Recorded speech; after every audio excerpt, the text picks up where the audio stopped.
Please bless the womb of my mind, the womb of my heart, and the womb of my sacred seed.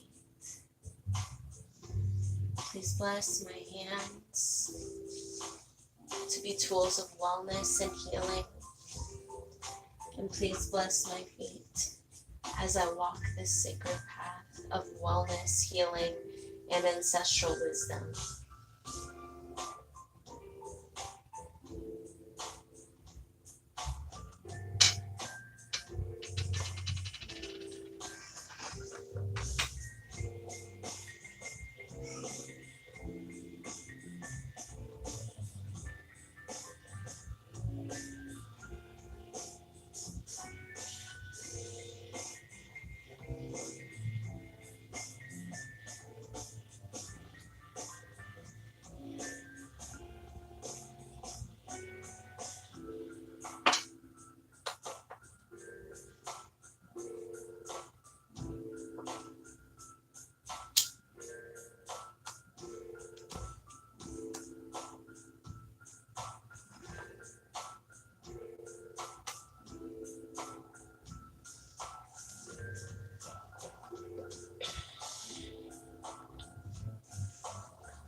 Right now I smoke my own womb and symbolically smoke the wombs of anybody who needs it. We give praise to our ancestors for the many blessings that we have already manifested in our lives and the blessings that are just around the corner here to come to us.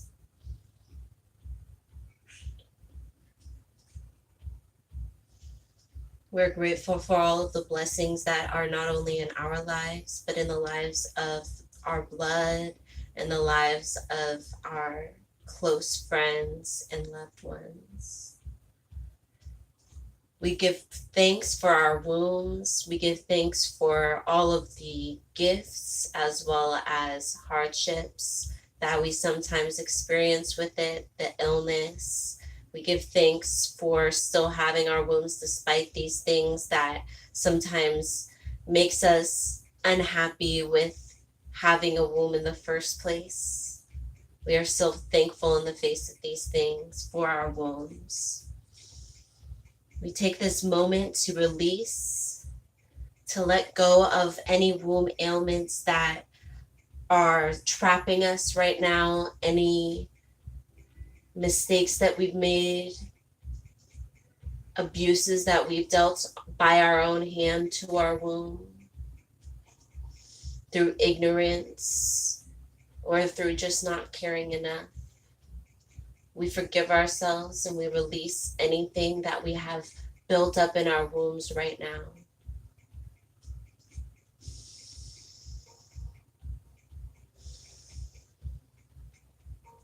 We remember that our womb does not define us. It is not all that makes us who we are. There are many ways to exist and still have a womb and still wield our womb energy. And these are all valid and pure and empowering to each of us individually in our own unique way.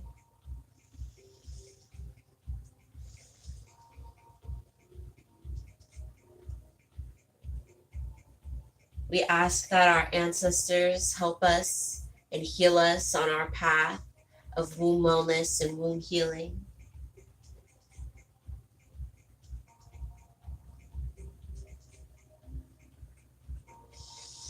And right now we affirm to ourselves, my womb is powerful.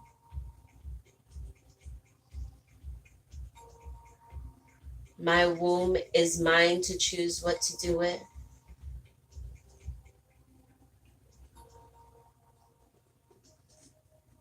My womb wellness radiates from my center out to the rest of my body, the rest of my being, and the rest of my life.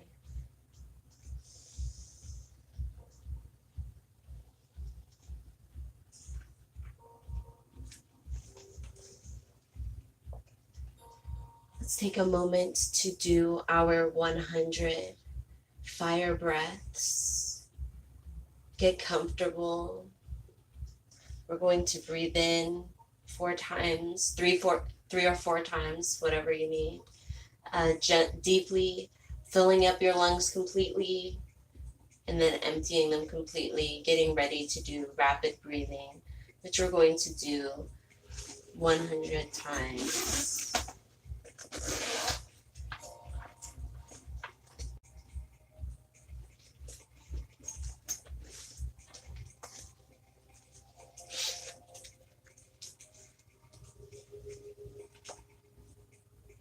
If you get lightheaded, please make sure you stop and just breathe regularly, keeping yourself in the zone. You don't need to overexert yourself, build yourself up slowly.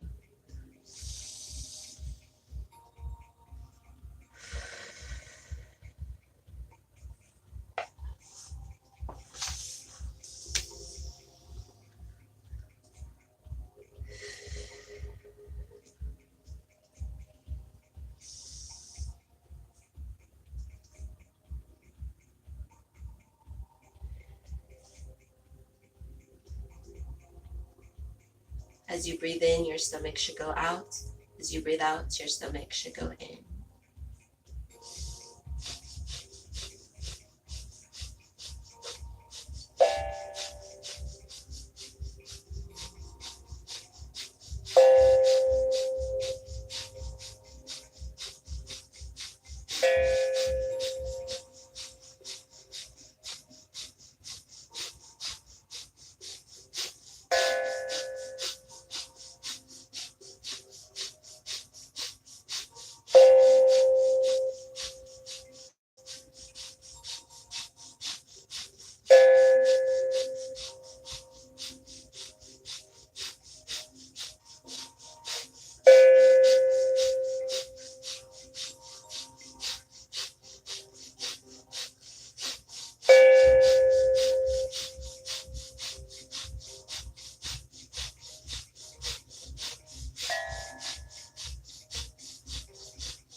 Hello and welcome to the Sacred Sister Circle. I am your host, Sacred Woman Practitioner Tatami, and today we are going to be going into our womb yoga dance from here, and as well as do our Sacred Woman studies and our self-confidence jars, or at least talk more about them. And then because they're so simple, I figured we would just do those by ourselves. But I do have more tips for, the construction of them, keeping them simple, as well as, the gathering of your tools and making sure that we're, not spending money. We're using what we have around us, and, we're thinking like root workers. So, yes, right now I have a moon salutation flow for us. because the moon is full. I had the moon right outside my window for pretty much until maybe 10, 20 minutes ago. A huge, just coming down the sky, from the night. And I was like, oh, I saw this flow, and I thought, it would be really wonderful for us to do the moon salutation flow and really connect with the moon and our own bodies. So, yes, I'm going to, I think, move. Um,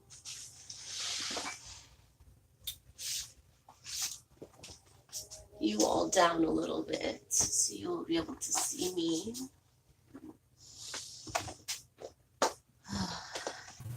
Oh, it's good. I'm good. There we go. Didn't have my Wi-Fi on. Oh, all right. So this, while you get ready. Oh, I think we're okay. Yeah. While you get ready, I'm gonna go ahead and smoke my chocolate.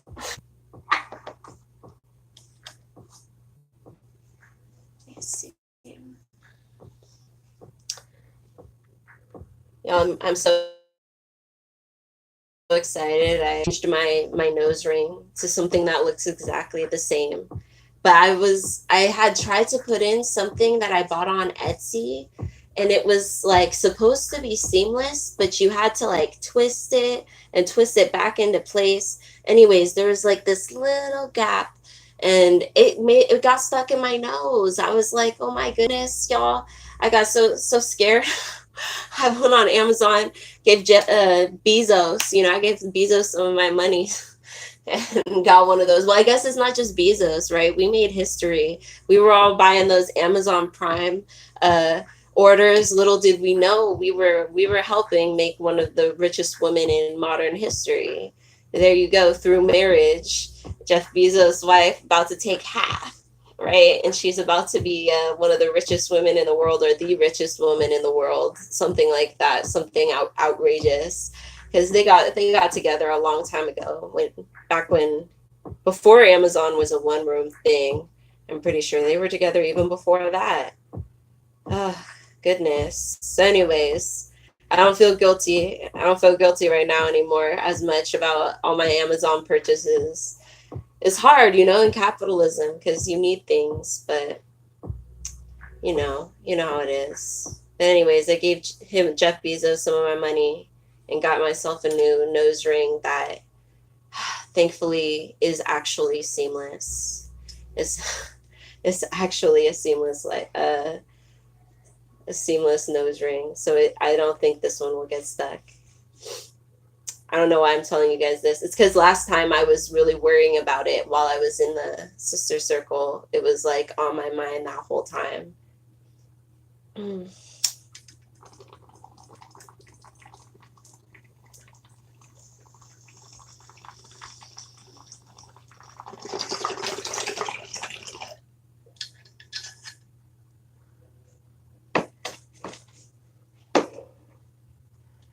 All right.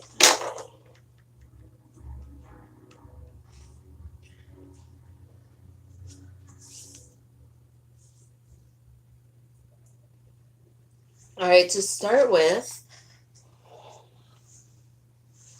let me pull my dress up. And then, of course, the next song is so loud. All right. We're doing a very classic position of one leg over the other, one knee up, right? Both your knees are bent. We are having our arms beside us. And so that's all it is. Just a little bit behind you in a way that keeps your back up, your posture straight. When your posture is straighter, this is like a femininity tip. Is when, or even masculinity tip. It depends on what energy you're trying to give off, but that posture is just one of the ways that you're able to seem more confident. It gives your body a better shape. It looks a little more lifted and streamlined. And so it just gives you this air, this energy when you have your body with your shoulders back straight.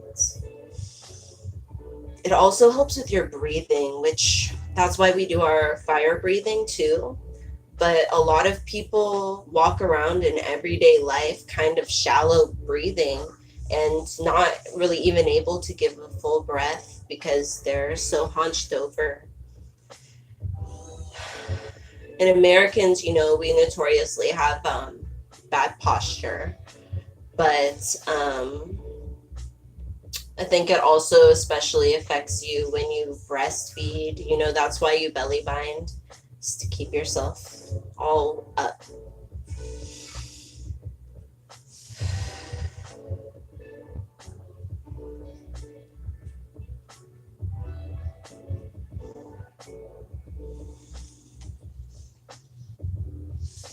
All right, we lift our hands up.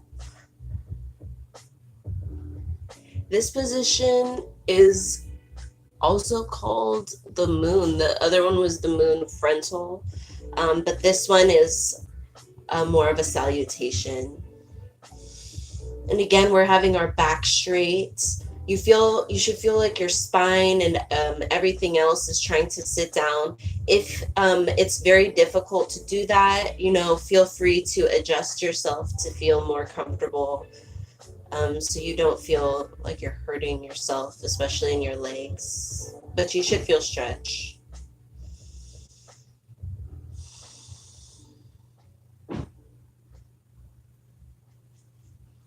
All right, we're lifting our hands up into temple.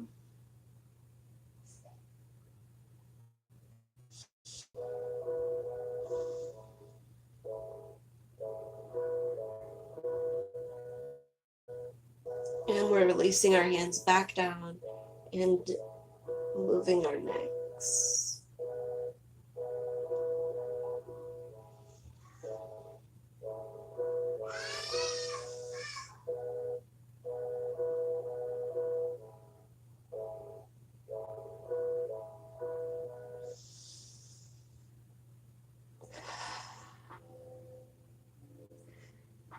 All right, this next move is called the river flows. So from here, we're going to kind of melt out into a long position, legs out, everything out. So we would take our deep breath in, hands up,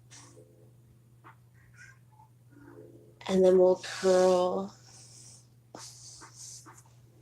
and release out.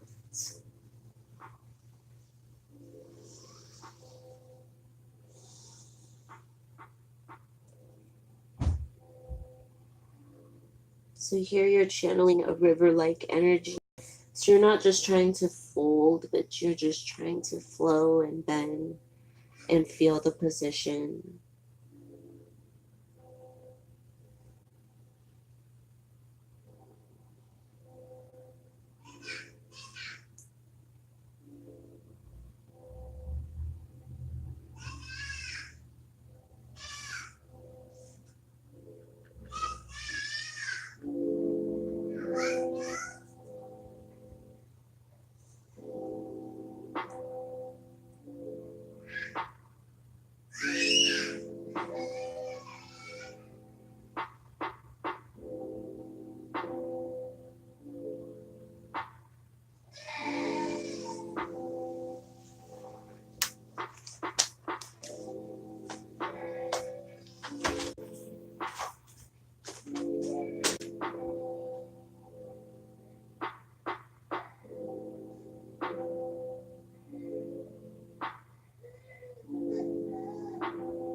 From this position, we're going to rise up and lifting up the other knee, switch positions.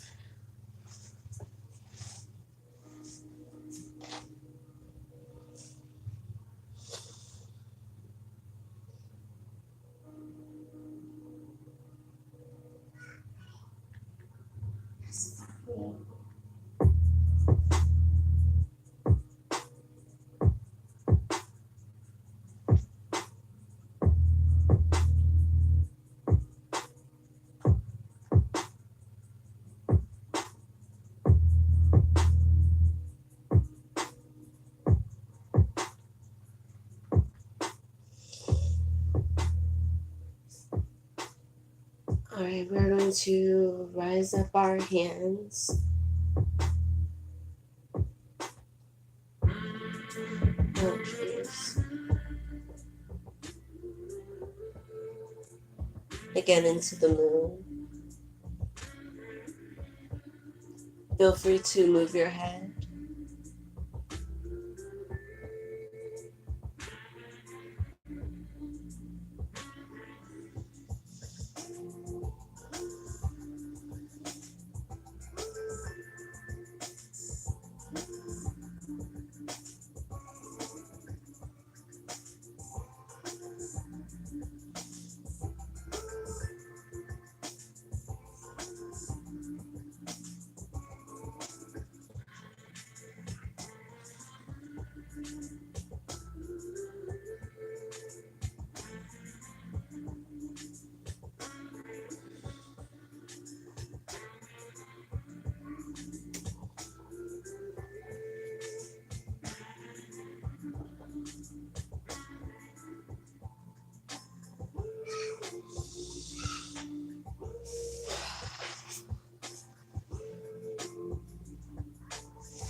All right.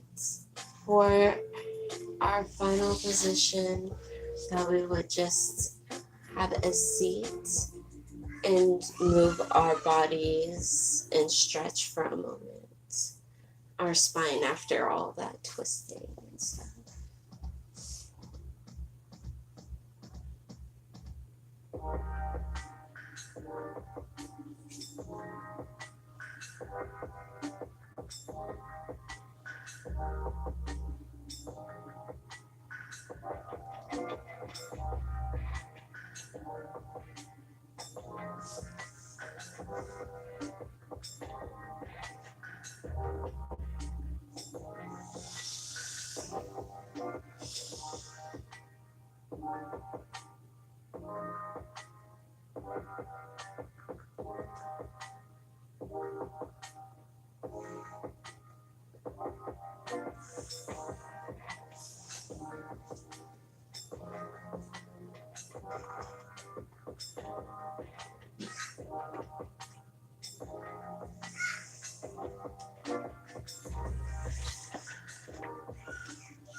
We are now going to pour our libations and make our prayer for the ancestors. We have here a small plant we are going to pour in today.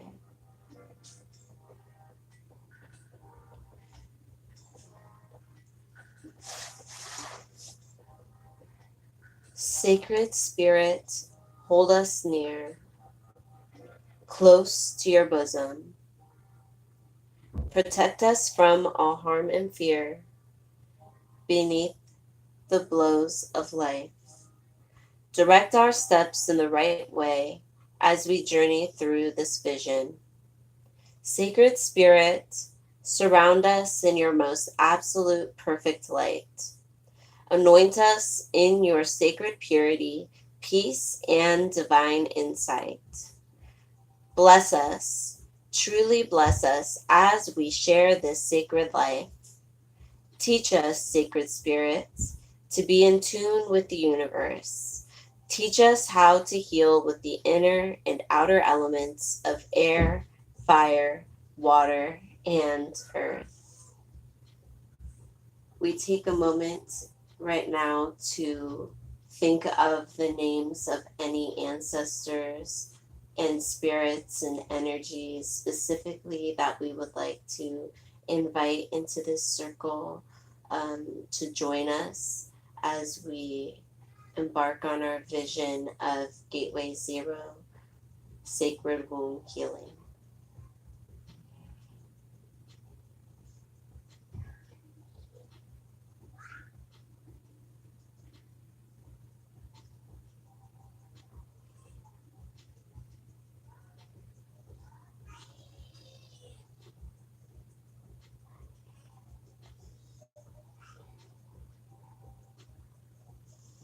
Ashe.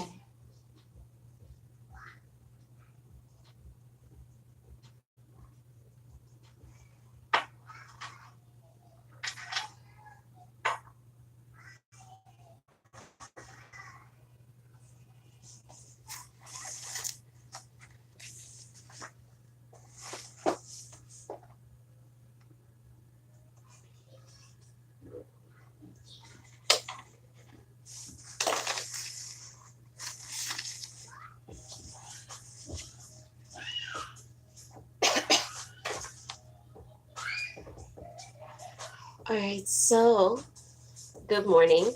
The first part of today, when I did the smoking of the womb and the prayer, this is a prayer work that she has written on page 64.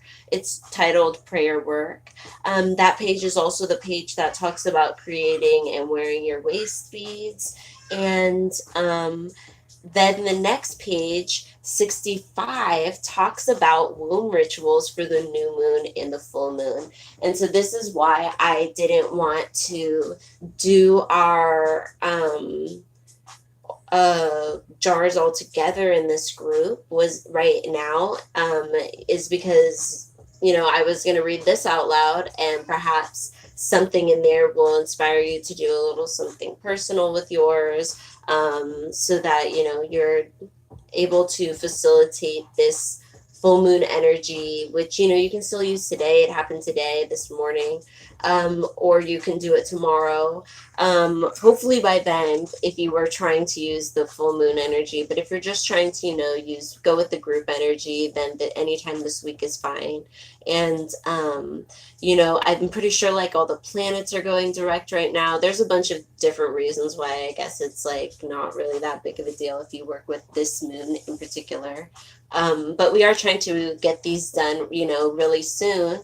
And that's why, it's a simple sugar jar, because everybody has sugar up in their house. Everybody has a container, a natural container, right?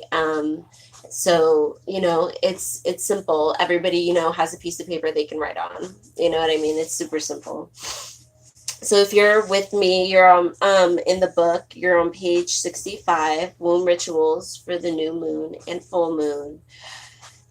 Women's emotional and spiritual lives reflect the ways of the moon and its cycles. As the moon is renewed through its waxing and waning in fullness, so too are the states of women. Tune in to the moon through conscious meditation and ritual. Go out into nature under the new moon.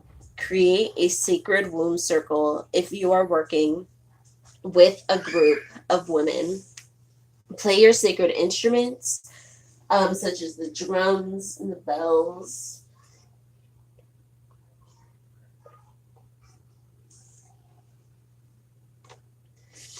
Begin your purification ritual using air, sound, and fire, smoke cleansing.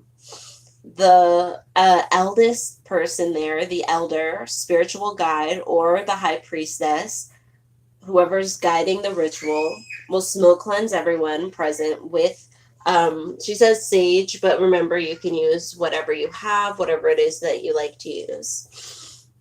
Because there are many different, methods. You can use incense and, many different things to help. The woman elders to call out the name of the divine in gratitude. Then she calls out the name of Khonsu Nefer Hetep several times as the son of Amun and Mut. Khonsu crosses the sky every night in the heavenly moon boat. He is an ancient deity of healing and regeneration. Khonsu aids women with fertility problems and the conception of a child or the conception of ideas. Then call out Tahuti's name. Tahuti is the guardian and protector of the moon. And as well, call on the guardians of the directions. So adoration to Mother Mut Nebuhet from the east, Tuat Nter. Adoration to Mother Mut Serket from the south, Tuat Nter. Adoration to Mother Mut Ost from the west, Tuat Nter. Adoration to Mother Mut Nt from the north, Tuat Nter. Adoration to our Heavenly Mother Nut. Adoration to our earthly father Jeb. Adoration to Shu, breath, atmosphere. Adoration to Tefnut of water and moisture. All right, so even though we don't do this Kemetic, these Kemetic practices, this is, a very basic ritual that I think, you'll find is just very ancient. It's not something that just, Wiccans do. So going into the ritual, calling out the names of the ancestors or acknowledging the ancestors, offering a prayer, offering libations or some other symbolism to each direction. This is all a wonderful way to implement, into a ritual either by yourself or, with a group if you have a group. So, really personalizing that to fit your own needs, I think is, a way we can really, utilize this type of book. Because, like she said, you should be able to use this with all religions. So, I mean, obviously, if you don't believe in any of this, you're not going to call on certain people. Drink the sacred woman's herbal tonics in honor of the womb. So making a sacred drink to drink at that time, a herbal tea, some kind of smoothie or other, healthful drink that you've maybe made a certain color or however it is you think it up. But that's supposed to symbolize the womb and honor your womb. Also, if you're in need of healing, then this is your opportunity to drink a healing womb for that purpose. So if you have a need for, fibroids or whatever it is that you might have going on, drinking the different herbs, which she lists later in the book and we'll get to later in the book. But I mean, if you have the book and, you're trying to research this stuff, she does talk a little bit about the, or extensively about the cleansing of the womb. And so, if you happen to need that, she says, if you have the tumors, use goldenrod. If you have heavy bleeding, use shepherd's purse. If the womb needs toning, use raspberry. Strengthening, use dandelion. So, you can use according to what you need. And of course, like I've always said, do the research, especially if you are nursing or pregnant or trying to get pregnant or what have you, especially in that area, just because that can pass on to somebody else. But even if you're not trying to do all that, you should really know what you're, doing with your body and what's going in there. All right, so if your womb circle is having a ceremony for um, these moons talk to the ocean of noon, and the dance is to the movements of the ocean of noon, the which is like watery, then move to lift the spirits, flow the cosmically expressed in the moon, give praise for the visions that come from the light of the moon.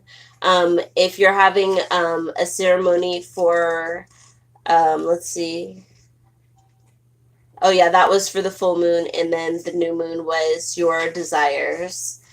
All right. Oh, sorry. For your desires in which you want to build on and manifest. So you would be dancing for that type of ritual. So you could be doing that type of thing, um, dancing, incorporating a lot of different things after you do your jar, and make it a little more personal with yourself. All right, then we're skipping to page 68, where she talks about your mirror. My mirror is looking pretty shabby right now because I'm like trying to paint it gold, but it's like only the first layer, so it's not doing that great. But this is the sacred ancient mirror. Um, this part starts with the sacred womb wellness approach. She says, to begin our journey into the care of our physical wombs, I offer you the following womb wellness visualization and affirmation. Meditate on womb wellness. Visualize a well upon the rising and the setting of the sun. For what you see and breathe into your soul, you become. Affirm. My fallopian tubes are clear and clean. My ovaries are rich and filled with life. My vagina is a channel of purity. My uterus is radiantly healthy, for my womb is a sacred part of me.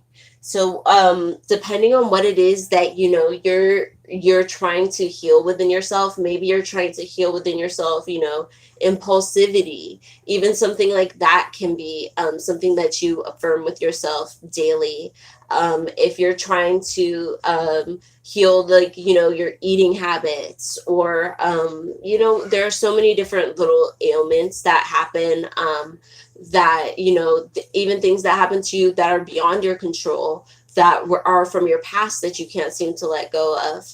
These are all things that you can be affirming within yourself daily, with your womb wellness, within your womb journal, and affirming this type of thing within yourself in a positive manner. Then it says the sacred ancient mirror. The mirror was first developed thousands of years ago in Comet by polishing a metal surface to a high reflective shine.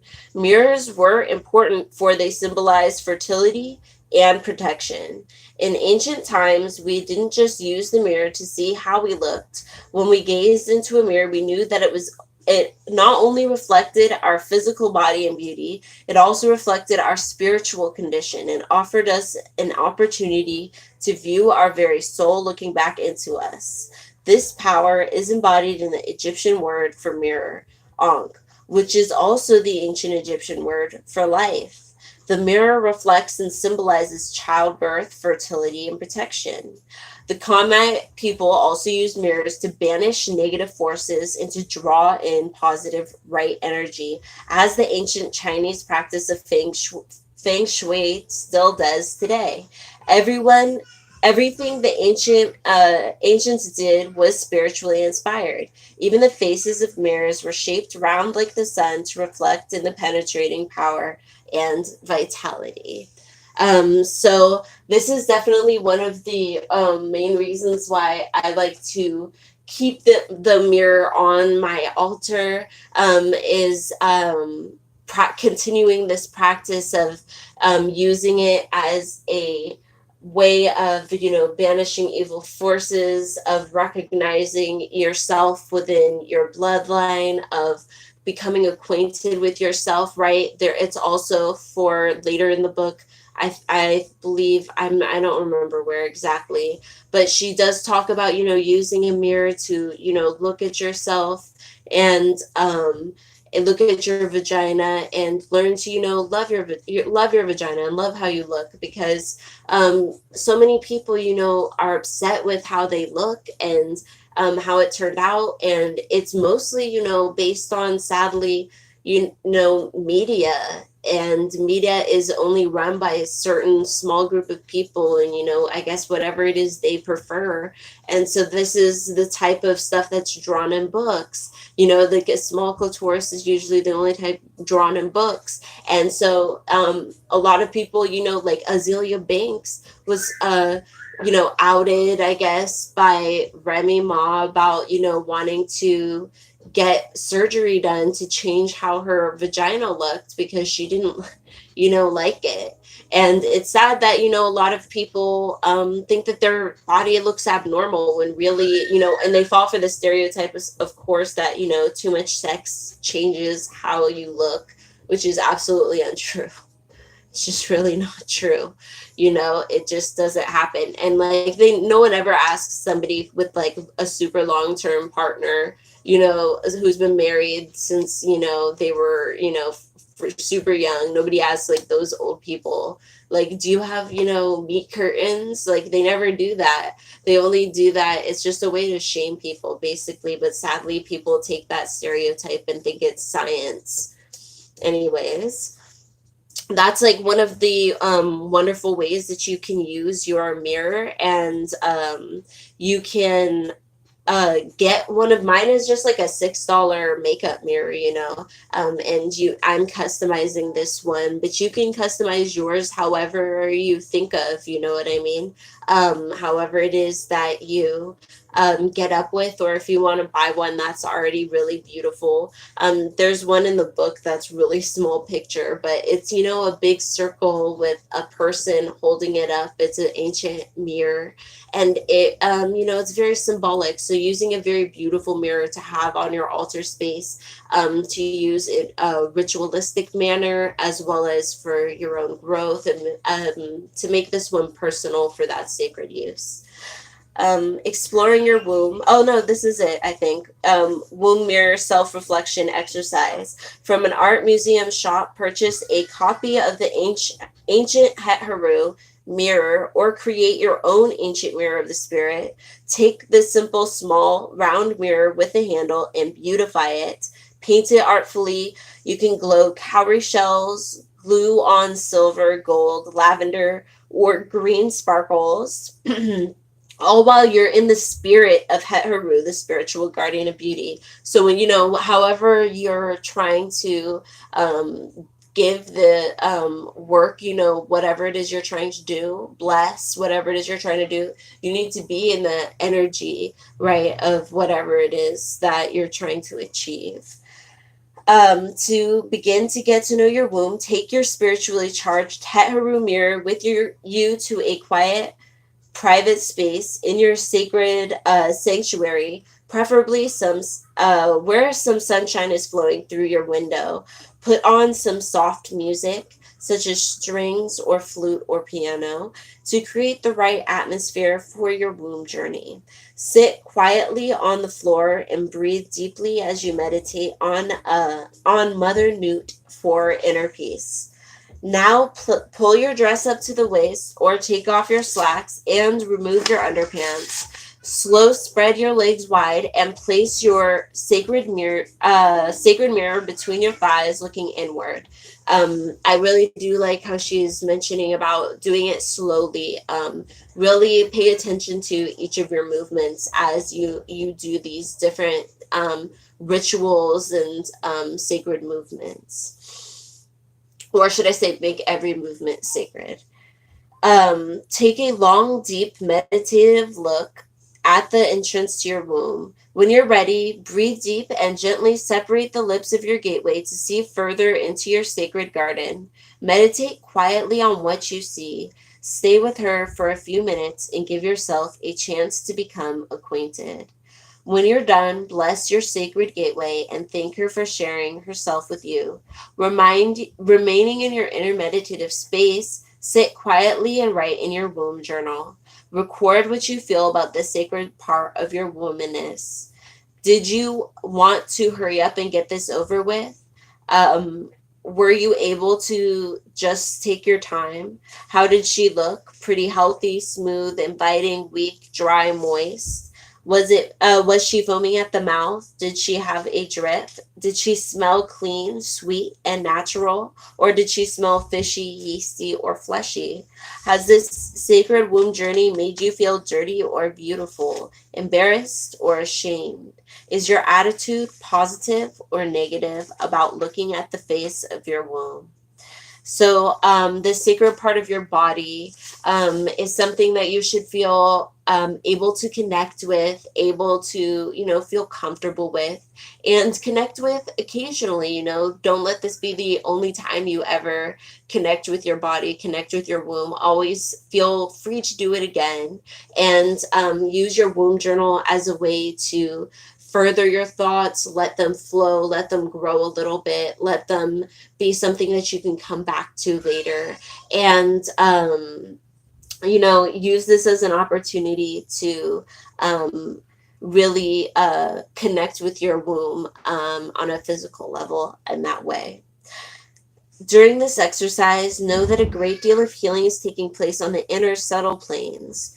You might be scared or shocked at or at ease. Many emotions are going to rise from you, all carrying stored up information about yourself, and just let them flow. Fear not, for the Most High is with you all the way through your womb healing. As you tune in to your inner womb spirit, open a dialogue out loud or in silence. Listen intently. Your womb is speaking to you through your womb mirror about what she needs in order to heal. I think as well, that getting especially getting up in the morning, but also, just utilizing your womb journal really does get you in that space of being able to meditate on what it is you need to heal. I would also say the sacred baths, those especially help you with your need to heal. Um, Let me see.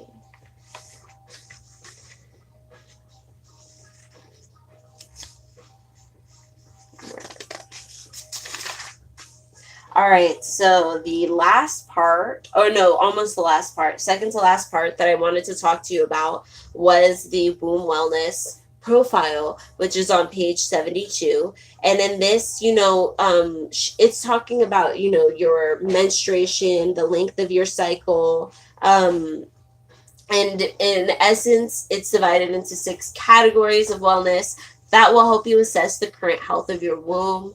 This profile aids in your quest for womb wellness because it helps you get an accurate record of your womb health over time. It's suggested that after you record your current baseline, you continue to monitor your womb wellness for a minimum of 6 cycles, months. To get a clear picture of your current menstrual periods, you need to consider the intensity of your flow, as in light to heavy, clot-free or clotting, odor-free or menstrual odor, and the number of days your menses last, which is optimally 1 to 3 days, on average 4 to 5, which may mean the womb is already in a disease state, and chronic 6 to 10 and beyond. Complete the following information about your menstrual cycle, no matter where you are in your reproductive years, from childbearing to menopausal. So the date of your first cycle, the number of days in the cycle, the length of the menstrual flow. You'll use 0 to 3 to rate the items on your womb wellness profile. 0 is if the condition never existed or no longer exists. 1 if the condition occurs infrequently. 2 if the condition occurs frequently. 3 if it is a serious health challenge, such as endometriosis, cervical cancer, etc., or if you have ever experienced a traumatic womb episode, such as rape, childhood molestation, or abortion, or child loss, or there's obviously the there's so many different ones, so those would be rated at a 3. Anything less than that would just be at a 2. And give yourself a 0 if it's optimal, the best that it can be. All right, so your menses flow. So if you have, a pen and paper, or you can just take a mental note right now to yourself. Um, menses flow. Give yourself a 0 if your menses is 1 to 2 days, a 1 for 2 to 3 days, 2 for 3 to 4 days, and a 3 for 5 or more. P for postmenopausal, indicate the date of your last menstrual cycle. 2, if you have menstrual aches in your head, back, or legs. And this, you're going to go back and do this again every cycle.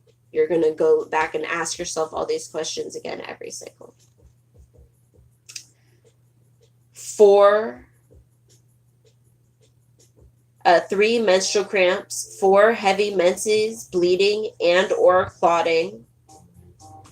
5, PMS, mood swings, depression, anger, hostility. Remember, you gave yourself a 0 if you have that does not happen to you or anymore, or it never did. A 1 if it occurs sometimes, maybe it will, maybe it won't, like not usually. 2 if it occurs pretty frequently, you can count on it happening. Or 3 if it's a serious health challenge, you've been to the doctor and diagnosed with a serious issue. We are on page 73 now. 6, chronic vaginal itching or burning. 7, chronic vaginal odor. 8, chronic vaginal discharge or vaginitis. 9, vaginal sores. 10, medically diagnosed vaginal cysts. 11, candida, chronic vaginitis. So you can add them up, or you can add them up at the end if you would like. So the first one was menstrual health, then we just did vaginal health. Now we're on sexual health. 12, painful intercourse. 13, inability to experience orgasm. 14, frigidity, averse to sexual activity. 15, sexually transmitted diseases, syphilis, gonorrhea, chlamydia, genital herpes. 16, sexual abuse, rape, molestation. So this is if you feel you have not healed from it, or there's, still things that you have not worked through with that, and that it's, so negatively affecting you. 17, toxic partners.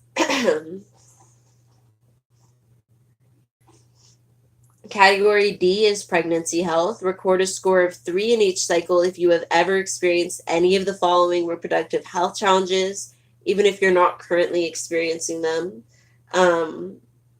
When you have achieved the body, mind, spiritual healing, you may reduce your score accordingly. 17, infertility. 18, toxemia during pregnancy. 19, difficult childbirths. 20, miscarriage or spontaneous abortions. 21, abortions. Category E is menopause. 22, hot flashes. 23, vaginal dryness. 24, medically diagnosed hormonal imbalances. 25, irritability and mood swings. 26, night sweats.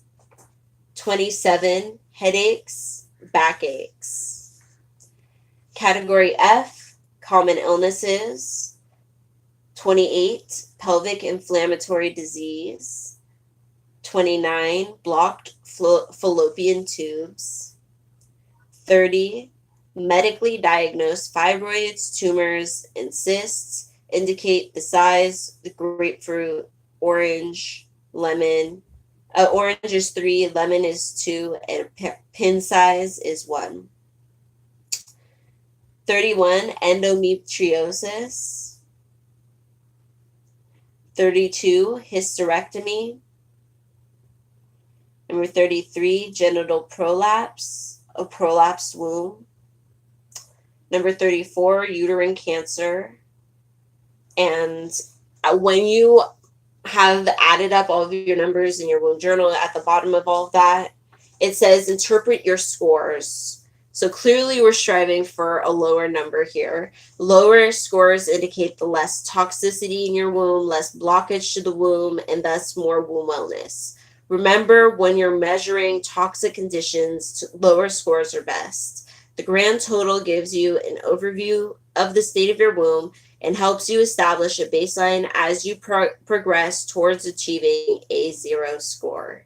A score of 0 indicates excellent womb wellness. Keep up your wonderful healing. Category A and Category B can indicate frequent blockages. For maximum rejuvenation, continue your womb cleansing regimen for 4 to 6 cycles.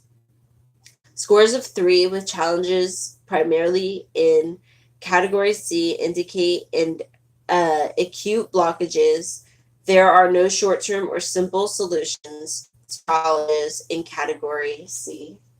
So I think that part is really important to remember, is that, there is no overnight solution to things that have taken years to create, and go wrong and grow in their wrongness. And so keeping that in mind and remembering that you have to remain patient with yourself and patient with your body as well as your womb. And as well, be dedicated to the work and put in that work so that you can take it to that level of wellness that you desire. So she says, deep healing requires deep commitment. Many of the conditions in categories C through F indicate the existence of long-term challenges to womb wellness. It takes a serious commitment and disciplined effort to regain maximum womb wellness. In addition to radically changing your nutritional habits and general lifestyle, it is critical to seek the help of licensed health professionals such as gynecologists, fertility specialists, psychotherapists, and so on. Joining a sacred womb circle for support and feedback is also highly recommended. To thoroughly rejuvenate your womb, you must be willing to commit to deep and constant cleansing. Before you begin a long-term cleansing, consider the following. Give your womb a rest for maximum healing during the cleansing period. Abstain from or at least limit sexual intercourse. This would be an ideal time for you and your mate to explore alternative exercises to express your lovemaking desires.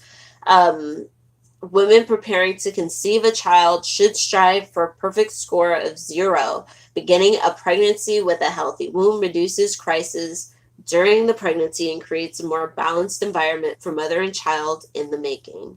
Monitor your progress for a minimum of 4 cycles up to 12 cycles. Remember, womb wellness is a prerequisite for the 9 gateways of initiation. So if you are married, or you're married, basically that's the main or you have, like, I guess, a decades long relationship or something, I don't know. Obviously cutting off sex for 6 cycles isn't plausible or even reasonable for anybody. And so, obviously you wouldn't be doing this, but if you are somebody who is just, choosing partners that are perhaps toxic, that are being toxic to you, or in some way it's not even benefiting you like that, to be trying to just be with people, you can cut back, right? You're in this case, for your womb health, to make sure that it's not your sexual partners as well, physically passing on this illness to your body. It's to make sure it's not that you're catching some kind of yeast infection from somebody else, or you're catching, whatever their poor hygiene habits, or because they have multiple partners, perhaps they catch an STD. Whatever happens, if whatever it is, when you're doing your womb wellness, it requires a deep commitment. So it does require, cutting off sex with partners that you can't trust. And if that means everybody, that means everybody. And that can be hard to admit sometimes, but it's for your womb health, to make sure that your vagina gets a break, and then in this time you can spend connecting with yourself, and connecting with your womb, and connecting with what your goals are in that area. So you're monitoring your progress. The only exception to your partner, not sleeping with your actual married partner is, if you can't trust who they're sleeping with for some sad reason. Because then, that way your womb health would still be in danger. But in other way, it obviously, especially if you're trying to have a baby at some point, I think you should still have sex with your partner. Okay, so womb imbalance stops here. Healing the wounds in your family. Attaining and maintaining womb wellness is a lifetime process. You'll see results according to your willingness to adopt the natural living lifestyle and your body's capacity to release these toxins that are causing blockages to your wellness. Now that you've completed your womb wellness profile and know your score, keep in mind that this is just the beginning. You cannot get all the necessary work done in a couple of months when you've been carrying so much discomfort for 5, 10, or 20 years, perhaps your whole life. All conditions began at the beginning, in the womb of your mother, and all the mothers before her. If you start checking out the womb histories in your families, passed down from your mother, your grandmother, her mother, and her grandmother, you'll find that what's been going on with your womb follows some of the same patterns as your foremothers. This is partly because of ingrained thoughts and attitudes, and partly because the foods you've learned to eat from them because of the foods you've learned to eat from them, which is actually of greater importance. This chain of womb unwellness cannot come to an end until you realize that you're the only one who can change the whole energy pattern. I can say that because in every family, there's always a woman like you. There's always one who stands out, who looks peculiar to the family, who does things a little bit differently, dresses a little differently, wears colors a little differently. And the family's always saying, why are you doing that? In the woman, there's a light that refuses to be turned down or off, no matter how the whole family has functioned for hundreds of years. You are the light, that sacred woman in training, and you, Sister Queen, have probably been feeling alone because you're the one who's so different. You've been feeling insecure, feeling isolated from the family. I loved that part the first time I read this book. Remember, my sister, you are the healer. You are one of the first mothers. You are the one who's going to show them another possibility, another way. You are one of the medicine women the whole planet has been waiting for you to remember, to bring forth the earth wisdom once more. We are the generation that must retrieve this knowledge. I couldn't ask my grandmother about her womb wisdom. She's passed on. So I told my mother I was going to New Orleans to check out with my aunt and their friends. And my mother said, I don't know who could help you. Maybe Aunt Sadie. She was a little bit into herbs. I think maybe there was a midwife. This is when I realized that most of our precious knowledge is dying out.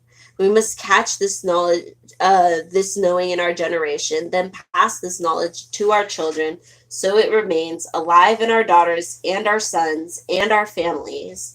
We must regain this wealth, the knowledge that we are medicine women. When were left on these shores, when our captors would not take care of our health needs, and we had to heal ourselves, what did our foremothers do? They prayed, they meditated, They tuned in to their inner voices, and then they went to nature, to the roots and the wild herbs. All right, yeah, that's like that part was like, y'all, that's just so powerful. Queen said so much right there, just saying that. When we were left on these shores and our captors would not take care of our health and our wellness, our foremothers went outside, they rolled up their sleeves, they went to nature, and they went to the roots in the wild herbs to heal the people themselves. I always remembered the sacred elder woman who would rock on their porches, and while they would rock, they were aligning their energy centers. They were humming, tuning in to who they were, listening to what they had to do to heal their child, their husband, or their sister, friend, or neighbor down the road. They would keep listening until they connected to the source, to the Most High, and they would hear what they needed to know. Ah, and this is the clay they would put on the forehead. This is the bush or leaf or flower we need to get.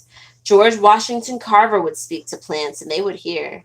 Our foremothers would pick with all those energies and those vibrations and heal themselves and others as well. This is part of our rich legacy. That's really cool whenever I read that part about George Washington Carver, especially because I have heard rumors before that, I mean, not only was he a scientist, which we all know, but he was a root man. That's what a lot of people say. So he's definitely an ancestor that I'm sure, would be worked with. Oh, wow. Oh, I'm drinking I'm drinking this chamomile tea because last week I was so thirsty. Um, yeah, I was just, I mean, I was so sick that I was just so thirsty, but I was just not able to, do anything. Every time I sneezed, like my whole body felt so sick. It was just the worst. I had the worst time last week. So, anyways, I'm trying to take it slow and drink some chamomile. Um, so let me see here. So yeah, anyways, George Washington Carver, that was the part I was saying, was just that he's been somebody I've heard long rumored was, a very powerful root man who understood nature veneration and working with the plants very well. Much of this tradition lives on today in the islands. Island people are more often in tune because they're closer to the ways of Africa. Their culture was not dismantled or destroyed as much as ours, as they were able to hold on to a link with the motherland. Even though we've become more contaminated, the fast food, the faster life, and have forgotten about the bush, forgotten about natural ways, the South still maintains the connection with the African mainland.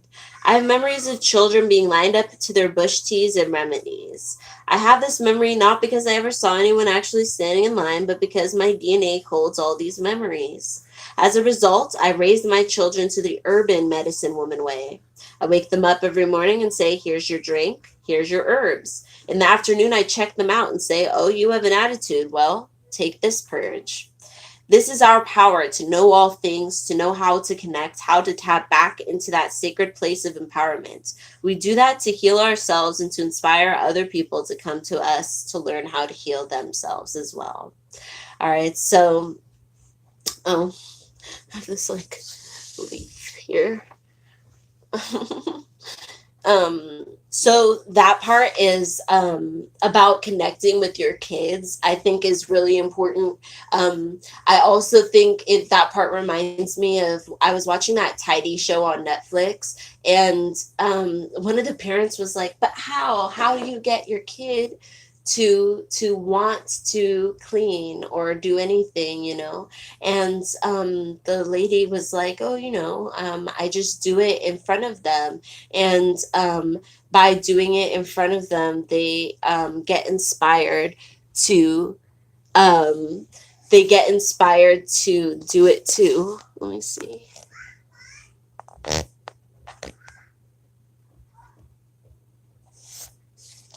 So um, yeah, they have they have this ability to put the spirit into whatever it is that they're doing as parents, and as people who are able to apply the spirituality into every aspect of their life, right? Which is what the gateways are really about, is finding those ways to apply it to every part of their lives. All right, so we have finally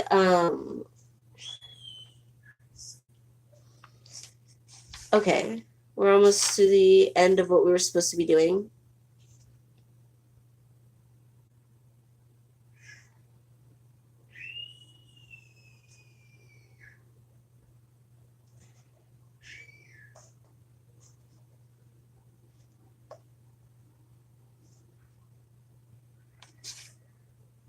All right, so she reminds us to review your cycle after you've charted all of that stuff for your cycle. Make a note of how long your menstrual flow lasts, because you may flow half a day less or more from one cycle to another, and you need to know what's really going on.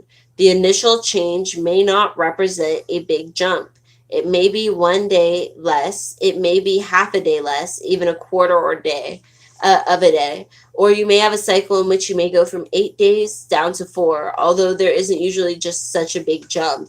Don't forget that a commitment to healing makes all things possible. It takes a while to heal the womb.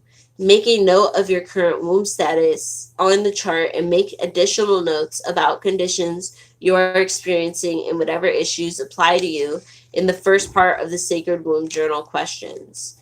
For example, if there is a vaginal discharge, it happens every single day, and that's chronic. If you have a vaginal discharge that only occurs 2 or 3 times a week, then it's there, but it's not chronic.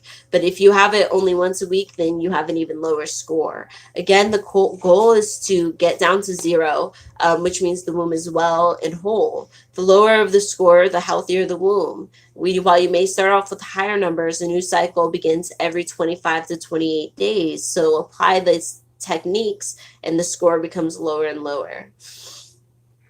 Um, with this in mind, also keep in mind that you fluctuate, as your life progresses. Different things will happen that will make it so, you do get an abortion, you do get experience some type of traumatic situation, or whatever it is that makes your score jump up again, and then you have that to focus on, to address, to heal. So the womb wellness profile Q&A. If I have my menses has stopped, how do I record that? Make a note and put down the year that it happened. I've seen menopausal women who end up getting their menses again, so date is important. How long you've been menopausal would be an indication of whether you might be able to reverse it. The reason many want to reverse is that hormonal shift can cause serious health problems for postmenopausal women. When you tell us to track the period, do we put down the dates between periods or from the beginning to end? I mean the cycle of time from beginning to end. You may spot for 2 days, but it's still part of your menses, so you have to add up the entire time. You may have a heavier flow for 2 days and then spot for 3 days. Include all of that and make a note of the heaviness or lightness of the flow. Let's say you used to have a kidney or lower back pain, or you had bloating, or your skin was breaking out, or you had mood swings, and you were eating a diet that was feeding your toxicity. But when you changed your diet and started detoxifying your system, you moved out of that realm. Your womb wellness profile will show you your progress, and that's why you need to keep a record of your previous cycles. For example, I have a history of asthma, and if I eat certain ways, it recurs. If you go back to the same old unnatural lifestyle, then the same womb problems are going to recur. If you've had a tumor removed, it will be more likely to grow back in a year or two if you continue consuming dairy products, or if you're living in a highly stressed emotional state. Do you fill out all of the questions again in cycle 2 after you've monitored your womb for 1 month? Each cycle, you fill out all of the questions that apply to you. The way you'll have a personal record of your womb history. The important facts of your womb wellness profile can also be part of your sacred journal work. If you find something that's not a simple yes or no for you, that's a strong signal that you should be exploring it further. You have to get more information, and this is the time for you to turn to your sacred womb journal. For example, you may write, I had my menses for 10 days and then a clot came out, so I went back to the doctor. Or, for 3 or 4 months, my menses went down to 4 days and I was having no clotting. I didn't have any more PMS. And I remember I was drinking Wombworks tea. I was doing clay packs and castor oil packs and made other changes. That's why I had a different reading. That's the kind of information you want to start recording in your Sacred Womb Journal as well. It will demonstrate to you that you will be taking more responsibility for your womb wellness and your healing starts to take place. So I believe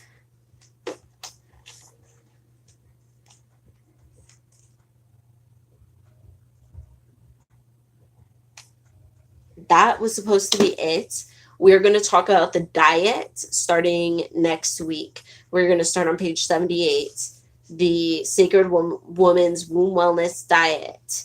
About using your eating, relaxing your colon up off of your womb, and allowing it to float freely, as well as other techniques to facilitate your womb healing for different ailments, usually minor, but sometimes you can work in conjunction with what the doctor did and hopefully can reverse before you need to get the surgery. Though sometimes surgery is necessary and healing after surgery is important to make sure it doesn't recur again. All right, so I hilariously have forgotten a book out here. So I will be right back. The final part for our self-confidence jar. Oh.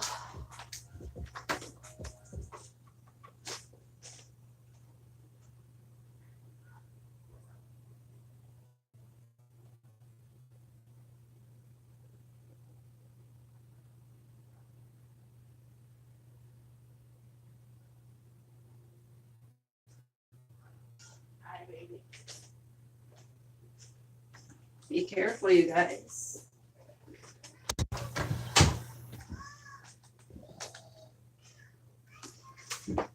Okay. All right, so the book I'm showing you now is Punani Proverbs. It is a workbook that I wrote for connecting with your womb, healing your womb. It does have like a menstrual chart in here if you're trying to chart your cycle, take that step further.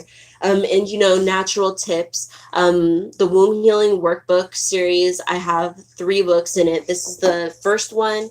Then there's the Overcoming Sexual Abuse. There's Overcoming Child Sexual Abuse as well.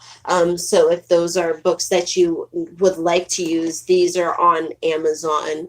And this one turned out so big. I'm so excited, you guys. I'm going to make a video for it as soon as it comes. It's supposed to come today. I have this book, but in color, all of these pictures that, I've been painting, but all of the pictures in this book, are in color in that version. So it is expensive, but I'm excited to have it so we can use it and stuff. So next time we'll have a color version. But there's painting stuff to do. Coloring, this was black and white for you to color for yourself. So anyways, in this book, we have a self-confidence jar, if I can find it.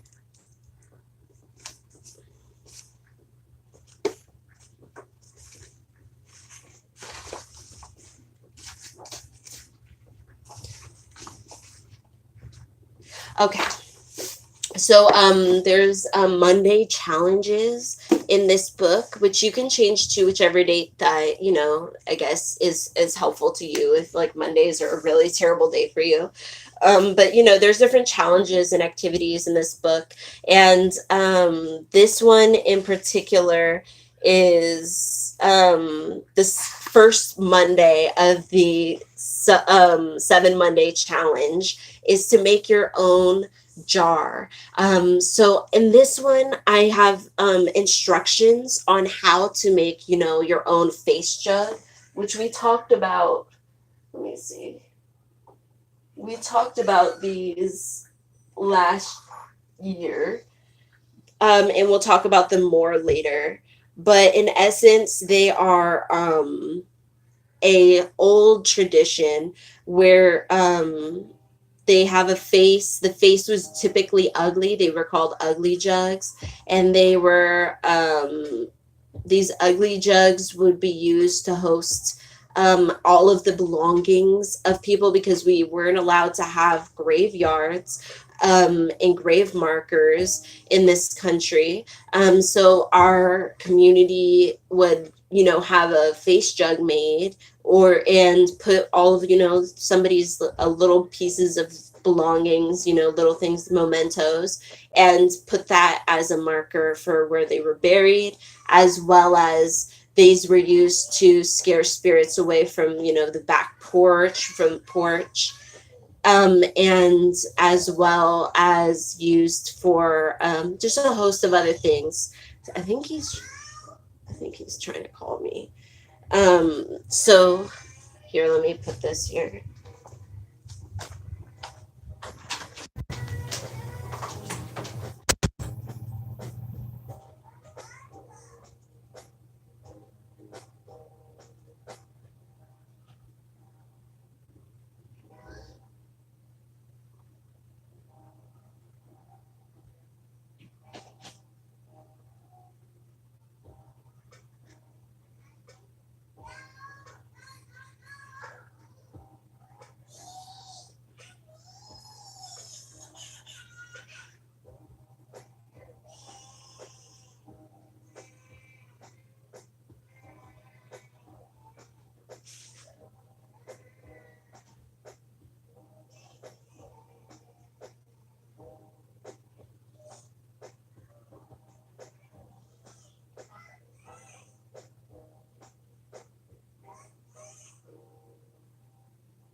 So um, you can make yourself a jar for um, using for your spell work, your root work. So you can put them different things inside of it after you've made it. And if you would like it to, decompose or whatever, you can keep it not, covered in a protective, there's those sprays you can get to make sure your stuff lasts, which is what the one up here is all sprayed up in. It's painted and sprayed. But if you're going to just be having this all filled up, you can plug up the top, and then you can put it outside. You can put it in, just bury it. That's what a lot of people do. But with ours, we're of course not burying ours, quite yet. At least we're going to be working with it for a little bit longer before we let it go. So, anyways, if you would like to make yourself a jar, you can do that using, natural materials, or you can just use glass. That's what I'm going to be doing. I have a small glass jar. And again, this is going to be kept simple. So beginning with a self-love jar gives you something to visually keep an eye on for the next few months as you complete. In here I said this workbook, but obviously for us it's while we're doing the gateways. It allows us to focus first and foremost on ourselves and what negative or positive things that we think of our body, cast them away, choose to embrace all flaws and skills and everything that we do and don't have to offer. Even if you have amazing self-esteem, we are still doing this jar because there's always something that you can, fully continue to love yourself. This is kind of a continued protection, continued insurance, continued looking at yourself, reflecting at yourself as you grow and change throughout the years. Focus on your positive self-image allows you to improve your confidence as well as nip your negative thoughts in the bud before they blossom out of control. Pamper yourself even. For the good it has done in the past is vital for continued kindness towards yourself in the future. A special way to do this is create a jar, some jar work, and now, like, often they're called jar spells, but you don't really call it spells in hoodoo and root work. I mean, some people do, but for the most part it's considered not right to do, because it's considered working the magic, working the roots. And using container magic is something that I think has really spread to a lot of different communities, and I'm not sure if they always had similar type. They have sachets instead of mojo bags. There's jar spells instead of jar work, or putting people in a jar, putting situations in jars. But this has been a long staple in hoodoo. Container magic has been, and it's just a simple method. So, the popularity has definitely spread. Use a jar for magic. That can be traced back to today, what we call the Congo. They would use specific vessels for rituals. They had these little Nkisi dolls that would have the full body, and they would stuff things inside the belly and, close it up with clay. Pretty much left off, and jugs was something that enslaved African people were allowed to make here. And there is, he's pretty famous.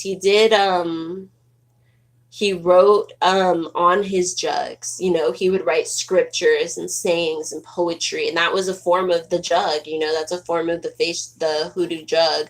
But then there were also the ones who would make faces. There were jugs that were made specifically only for the African American community, and today white people will go and try and dig them up and find a treasure.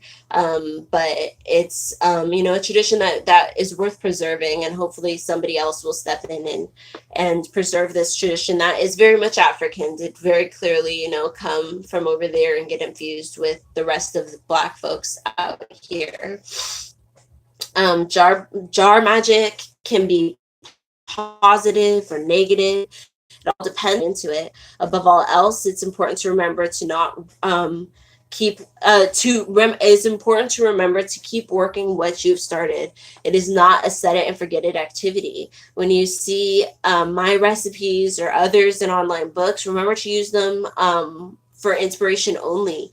Look for ingredients that stand out to you. Don't overspend at some major corporation, because this is not the way to make your magic work. Again, the time and energy you put into your work is most important, and is being particular about ingredients for personal reasons. If the work is serious, consider including DNA, spit, hair, blood, etc. And if it's very serious, consider hiring a professional. When you finish making your jar, set it on your altar and come back again and again, considering your progress and your goal. Check in with yourself. Carry the jar outside every month on the full moon. Smoke a blunt with your jar. Work with it. So here I have a very simple jar, which basically all you need technically is the jar, a sweetener, and writing your name on 2 strips of paper. We're going to put those papers together face to face, fold them towards yourself, and put them in the jar. Your sweetener can be straight up sugar, any kind of straight up sugar. It can be simple syrup, which is equal parts sugar and water, mixed together and boiled together until it's a syrup allowed to cool completely. You have a simple syrup.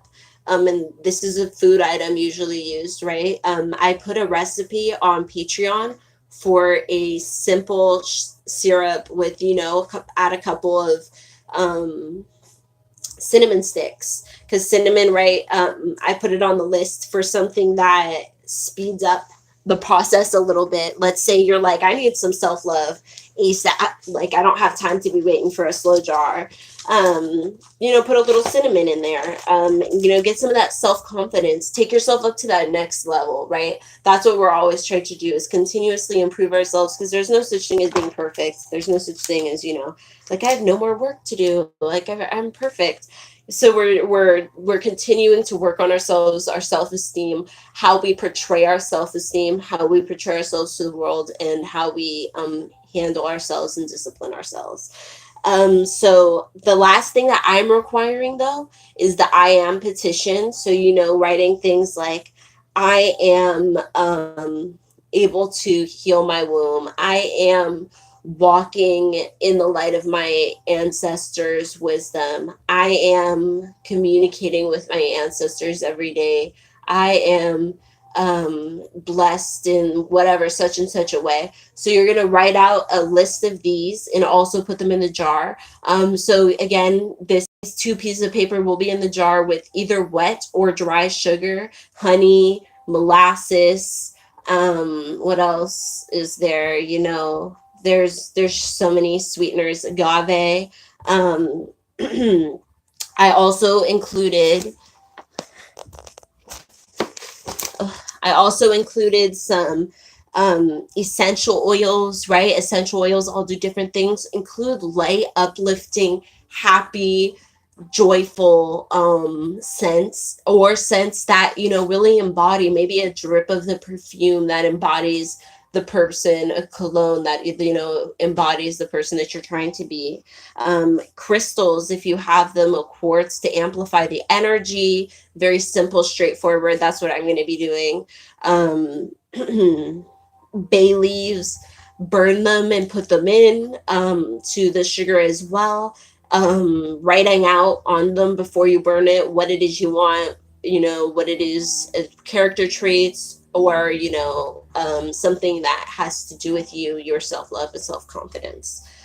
And it can be that simple, just writing self-love and confidence. Rose and different flowers such as that, like hibiscus, that's for beauty. That also, that's a glamour type of spell. It's not necessarily about being the person with the most classically beautiful looks or handsome looks. It's about using, what you have, that energy, to enhance your best nature, your best energy, your most enchanting energy. So we're going to use, things like rose, lavender, hibiscus. Then we have plants and herbs. Flowery, I'm sure is probably best, but I also want you to, think critically in other ways. So I wanted to share that, High John the Conqueror is one that people are always, talking about, with in terms of, infusing into your work the root, and, working with High John himself. And so I when I researched it, I was like, oh, I wonder if it grows around me. And it turns out that High John is related to the Morning Glory family. And so, morning glories are everywhere. You can find yourself all different types of little morning glories growing around in different neighborhoods, because they're a pretty resilient flower, really resilient plant. So the flower of High John is related to to the morning glory. So that is one that, I'm going to be trying to go. I think I saw some growing down the street from me recently. So, finding those little ways to infuse that into your jar. Find ways to, and that can just be placed around the outside of your jar as you find them too later on. And then let's see, candles to light on top and melt. I just got a bunch of regular, as always, $6 tea lights, 100 from Bed Bath and Beyond. That's basically what I always do, because it's, $6. It lasts me at least like half a year. No, it lasts me a little less, but it lasts me several months. And so I love using those for different things, especially when I need to light 9 candles, or, need to light day after day after day, or on top of something, and you can color candles, if you want to color the outside, right on the outside and then light it. Make it personal every time you're doing it, every time you're working it. Hold your jar up into the light of that moon, of the sun, if you want to do it, midnights and noontime for the sun's following the sun cycles, or you can follow the moon cycles. This moon we're having right now is one we're trying to kind of follow along with. And so that energy is all around us right now. It's a transformational energy. It's an energy that's like, how do I transform into that next level, that next part of my journey where I'm able to fully embrace myself as a sacred woman, or however it is I identify as sacred bruja, and really embody where it is I'm going, and this person that I want to be, because it is possible. Right, it's not something that's like so out of realm to be a sacred woman and to follow this sacred life, while still being a root worker and a conjure woman. All right. So, oh, and I also almost forgot a condition oil, and a condition oil of a blessing, a prosperity oil. Maybe it's like an oil for, a confidence booster, a self-love booster, a oil for, your own family special blessing. There's also, go when you go out and get these herbs and plants, that morning glory, high john plant, don't forget to sprinkle, just even like sprinkle a little water when you take a plant. Sprinkle a little bit of seeds, a couple pennies, something. Don't forget to leave. When you use water or use something in your jar, you can also add a little bit of blessing water, a little bit of Rose of Jericho water, a little bit of Florida water, whatever it is that you get an to add, or sprinkling it around. I really think that following your intuition is one of the biggest parts that a lot of people don't really understand about root working, is that it's not always about just getting this recipe. I think people want the recipe, which is why Hoodoo Delish and them have such a high following, is because people want to have it all spelled out like in a little square box on Instagram, like this is how you do it. But keep in mind that it grows from, like, it's this simple, but then it's like, how do you personalize it with what you have, with what you're at right now, with what your needs are. So anyways, that is all that I had for that. Let me see.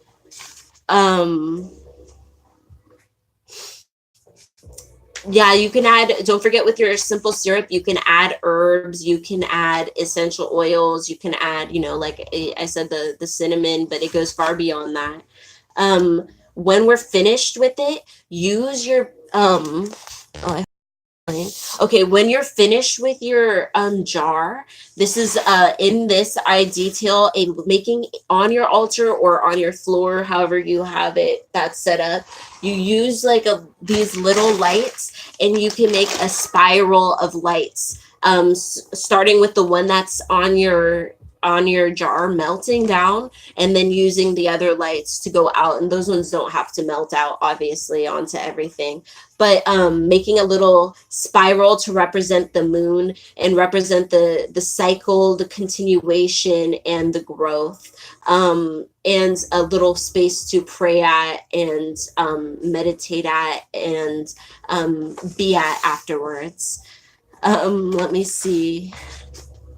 Find a routine time to sit by your jar and focus in your energies on your self-love, awareness, and self-care. Look through the jar at the sun and moon. Pray heartfelt prayers. Take note of changes, good and bad. Focus on improving your attitude towards yourself and how to continue that momentum.